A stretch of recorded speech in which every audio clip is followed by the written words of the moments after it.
ପାପଟା କଣ? ପାପଟା ହଉଛି ଯାହା କରିଲେ ଏ ମଣିଷ ପାଳନରୁ ପତିତ ହୁଏ। ପାଳନ କଣ? ନା ମଣିଷର ତାର ଧର୍ମ ଯାହା ତାକୁ ପାଳନ କରିବା। ପୁଣି ସେ ଧର୍ମଟା କଣ? ଧର୍ମଟା ହଉଛି ଯାହା ୟୁନିଭର୍ସାଲ ଆଣ୍ଡ ଇଟରନାଲ, ଶାଶ୍ୱତ ଆଉ ସାତ୍ୱତ ସେଇଟା ହଉଛି ଧର୍ମ। ସେଇଟା ଆମର ଯୋଉଟା କି ୟୁନିଭର୍ସାଲ ହେଇଥିବ, ତା କେବେ ତାର ଅଲ୍ଟରନେଟିଭ କିଛି ନଥିବ। ସେଇ ଜିନିଷଟା କେମିତି? ଯେମିତି ଆମେ କହୁ ଏଇ ଜଳର ଧର୍ମ ହେଲା ସେ ଉଚ୍ଚରୁ ନିମ୍ନ ଆଡକୁ ବୋହିଯିବା। ତାକୁ ଉପରେ ପକେଇଦେଲେ ସେ ଗୋଡାଣିଆ ଦେଖି ଦେଖି ସେ ବୋହିକି ଚାଲିବ। ସେଇଟା ହଉଛି ତା ଧର୍ମ। ସେଇଟା ୟୁନିଭର୍ସାଲ, ତାକୁ ଅଲ୍ଟରନେଟିଭ କିଛି ନାହିଁ। କେହି ତାକୁ ରିଭର୍ସ କରିପାରିବେନି ୱିଦାଉଟ୍ ଏନି ଏକ୍ସଟର୍ନାଲ ଆପ୍ଲାଏନ୍ସେସ୍। ତ ସେକେଣ୍ଡରେ ଦେଖେ, ଧର ଆମେ କହୁ ସୂର୍ଯ୍ୟ ପୂର୍ବ ଦିଗରେ ଉଦୟ ହୁଅନ୍ତି, ତ ସେଇଟା ହଉଛି ତାଙ୍କର ଧର୍ମ। ସେ କସ୍ମିନ କାଳେ ପଶ୍ଚିମ କି ଉତ୍ତର କି ଦକ୍ଷିଣ ଦିଗରେ ଉଦୟ କରିପାରିବେ ନାହିଁ। ସେ ହଉଛି ୟୁନିଭର୍ସାଲ ଆଣ୍ଡ ଇଟରନାଲ। ତ ସେଇଭଳିଆ ମଣିଷର ଧର୍ମ ହଉଛି ୟୁନିଭର୍ସାଲ ଇଟରନାଲ, ସେ ହଉଛି ବଞ୍ଚିବା ବଢିବା। କସ୍ମିନ କାଳେ ତାହାକୁ ଅଲ୍ଟରନେଟିଭ ଅବସ୍ଥା ଆଣିପାରିବେ ନାହିଁ, ଯୋଉଟା କି ବଞ୍ଚିବା ବଢିବାକୁ ବାଦ ଦେଇ। ତେଣୁ ଏଇଟା ହଉଛି ମୋର ଧର୍ମ। ଏଇ ଯୋଉ ବଞ୍ଚିବା ବଢିବା ଯାହା ଯାହାକୁ ପାଳନ କଲେ ଏଇଟା ସୁନ୍ଦର ହୁଏ, ସେଇଟା ହଉଛି ମୋର କର୍ମ। ତେଣୁ ଯୋଉ କର୍ମ କଲେ ମଣିଷ ବଞ୍ଚିବ ଆଉ ବଢିବ ସୁନ୍ଦର ଭାବରେ, କାହାକୁ ଅକ୍ଷୁର୍ଣ୍ଣ ନ କରିକିରି, ସେଇଟାକୁ କୁହାଯାଏ ପୁଣ୍ୟ। ୟାର ବିପରୀତଟା ହଉଛି ପାପ। ଯାହା କରିଲେ ମଣିଷରେ ବଞ୍ଚିବା ବଢିବାଟା ବାଧା ପ୍ରାପ୍ତ ହୁଏ, ସେଟା ହଉଛି ପାପ। ମାଛ ମାଂସ ଖାଇଲେ ମୋର ଶରୀରଟା ବାଧା ପ୍ରାପ୍ତ ହୁଏ, ବଞ୍ଚିବା ବଢିବାରେ ବାଧା ପ୍ରାପ୍ତ ଆସେ। କେମିତି ଆସେ? ନା ମାଛ ମାଂସ ଖାଇବା ଦ୍ଵାରା ଶରୀରର ଆୟୁ ହାନି ହୁଏ। ପ୍ରଥମ କଥା, ତାର ନିର୍ଦ୍ଦିଷ୍ଟ ଆୟୁ ଧରନ୍ତୁ 100 ବର୍ଷ ବଞ୍ଚିବାର ଅଛି, ଯଦି ମାଛ ମାଂସ ଡେଲି ଡେଲି ଖାଇବ, ତାର ଆୟୁଷ ପ୍ରତିଦିନ ଡେଲି ଡେଲି କମି କମି କମି କମି ଆସିବ। ତା ଭିତରେ ବିଜ୍ଞାନ ଅଛି କଣ? ନା ଏକ୍ସଟ୍ରା ପ୍ରୋଟିନ ପାଇଲେ, ତାର ଆନିମଲ ପ୍ରୋଟିନ ଗଲେ, ତା ଭିତରେ ସେଲୁଲାର ମଲ୍ଟିପ୍ଲିକେସନ ଟା ବେଗି ବେଗି ହବ, ଶୀଘ୍ର ଶୀଘ୍ର ତ୍ୱରାନ୍ୱିତ ହବ।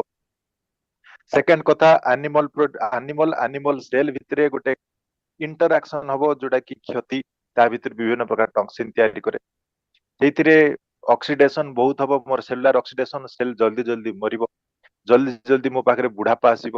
ତ ଏଇଭଳି ଭାବରେ ତାପରେ ତ ଆଉ ବାକି ଯେତିକି ମେଡିକାଲ ଇସ୍ୟୁସ୍ ଅଛି, ବହୁତ ଗୁଡାଏ ଅଛି କାରଣ, କହିଲେ ଦିନ ବିତିବ। ତ ସେତିକି କାରଣ ଗୁଡାକ କୌଣସି ଦିଗରେ ଗୋଟେ ଭଲ କାରଣ ବଞ୍ଚିବା ବଢିବା ପାଇଁ ସହାୟକ ହବା ମାଛ ମାଂସ ଭିତରେ ନାହିଁ। ସେଥିପାଇଁ ଆମିଷ ତାକୁ ଆମେ କହୁ, ଶାସ୍ତ୍ର କହିଛି ତାକୁ ଆମିଷ। ଆମିଷ ଆସିଛି ଆମ୍ ଧାତୁରୁ। ତା ମାନେ ହଉଛି ରୋଗ ସୃଷ୍ଟିକାରୀ ପଦାର୍ଥ। ଯିଏ ରୋଗ ସୃଷ୍ଟି କରେ ସିଏ ହଉଛି ଆମିଷ। ତା ମାନେ ସେ ପିଆଜ ରସୁଣ, ଆମେ କଥା କହୁ ପିଆଜ ରସୁଣ ଯଦିଓ ସେ ଭେଜିଟେବୁଲ, କିନ୍ତୁ ଯେହେତୁ ରୋଗ ସୃଷ୍ଟି କରେ, ତେଣୁ ସିଏ ମଧ୍ୟ ଆମିଷ। ତେଣୁ ପୂଜା ପାର୍ବଣ ଏ ଭିତରେ ଆମେ ବ୍ୟବହାର କରୁନା, ଶ୍ରାଦ୍ଧ ତର୍ପଣରେ ଆମେ ବ୍ୟବହାର କରୁନା, ଏଗୁଡାକୁ ବ୍ୟବହାର କେହି କରନ୍ତି ନାହିଁ। କାହିଁକି? ନା ଆମିଷ ଏଥିପାଇଁ କୁହାଯାଏ, ସେ ଆମକୁ ରୋଗ ସୃଷ୍ଟି କରେ, ଆମର ଶରୀରକୁ ଯୋଉ ବିଧାନ ଅଛି ବଞ୍ଚିବା ବଢିବ ସୁନ୍ଦର ଭାବରେ, ତାକୁ କ୍ଷୁର୍ଣ୍ଣ କରେ। ସେଥିପାଇଁ ଏଇ ଯୋଉ ଏଇ ଯୋଉ ବିଧାନଟା କ୍ଷୁର୍ଣ୍ଣ କରେ ମୋର ବଞ୍ଚିବା ବଢିବାଟା, ସେଇଟା ହଉଛି ପାପ, ତାକୁ କୁହାଯାଏ ପାପ। ଆଉ ଆମେ ଯୋଉ କହୁ ଚାଉଳ ଡାଲି ଏଗୁଡାକ ଖାଇଲେ ଆମର ଶରୀର ବିଧାନଟା କୌଣସି କ୍ଷତି ହୁଏ ନାହିଁ, ଆମକୁ ବଞ୍ଚିବା ବଢିବାରେ ସେ ସାହାଯ୍ୟ କରେ। ସେକେଣ୍ଡ କଥା, ଆମେ ଶାଗ କାଟି ଗଛକୁ ଆଣି ମାରିକି ଆଣିକି ଖାଉ। ଆମର ଯେମିତି ଆମର ଯେତେବେଳେ ଚୁଟି ନଖ ସବୁ ବଢିଯାଏ, ତାକୁ ଆମେ କାଟୁ ନା ନାହିଁ? କାଟୁ। ତ ଆମକୁ କଣ କଷ୍ଟ ହୁଏ? ନା ଆମ ଜୀବନଟା ଲୋପ ପାଇଯାଏ? ନାଇଁ। ତ ମତେ ଯେମିତି ମୋର ଚୁଟିଟା ଅଟୋମେଟିକାଲି ବଢେ, ମୋ ନଖଟା ଅଟୋମେଟିକାଲି ବଢେ, ତାକୁ ମତେ ପ୍ରତି ସପ୍ତାହ କି ରେଗୁଲାର ଇଣ୍ଟରଭାଲରେ ମତେ କଟିଂ କରିବାକୁ ପଡେ, ତାକୁ ଟ୍ରିମିଂ କରିବାକୁ ପଡେ। ତ ସେଇଭଳି ଭାବରେ ସେ ଆନିମଲ ମାନଙ୍କର ଅଛି, ଏଇ ଯୋଉ ସରି ପ୍ଲାଣ୍ଟସ ମାନଙ୍କର ଅଛି, ଉଦ୍ଭିଦ ଜଗତରେ ତାଙ୍କର ଗୋଟେ କ୍ଷମତା ଅଛି, ତାକୁ କୁହାଯାଏ ଟୋଟି ପଟେନ୍ସି।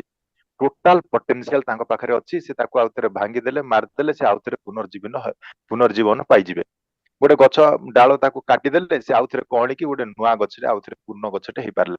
କିନ୍ତୁ ଆନିମଲ୍ସ ଭିତରେ ସେମିତି ଅଛି କି କାଟିଦେଲେ, ତାକୁ ହାଣିଦେଲେ, ସେ ଆଉଥରେ ନୂଆ ଆନିମଲଟେ ହେଇଯିବ? ନାହିଁ।